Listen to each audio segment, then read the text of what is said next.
সহিহ বুখারীর 4449 নম্বর হাদিস নামে বলা হয়েছে,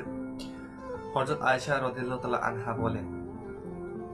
রাসূল সাল্লাল্লাহু আলাইহি ওয়াসাল্লাম ইন্তিকালের সময় আমি তার পাশে ছিলাম এবং আমি দেখতেছিলাম রাসূল সাল্লাল্লাহু আলাইহি ওয়াসাল্লামের পাশেই একটি পানির পাত্র রয়েছে এবং সেখানে তিনি বারবার হাত ডুবাচ্ছেন এবং তার মুখমণ্ডল মুছতেছেন এবং তিনি বলতেছেন, লা ইলাহা ইল্লাল্লাহ, নিশ্চয়ই মৃত্যুর একটি ভয়াবহ যন্ত্রণা রয়েছে। তো রাসূল সাল্লাল্লাহু আলাইহি ওয়াসাল্লামের ইন্তিকালের সময় মৃত্যুর যন্ত্রণা হওয়ার কারণ হল উম্মতকে একটি বড় শিক্ষা দেওয়া এবং এর মাধ্যমে মুমিনদের মর্যাদা বৃদ্ধি পায় এবং আল্লাহ তাআলা মুমিনদের ছোট ছোট ভুল ত্রুটি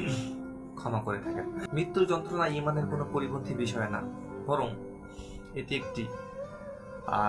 নিজের ছোট ছোট গুণগুলো মার্জনা করার শেষ সুযোগ এবং মুমিনদের অত্যন্ত একটি বৈশিষ্ট্য হলো মৃত্যুর সময়ও আল্লাহ তাআলা একত্ববাদের স্বীকার করা।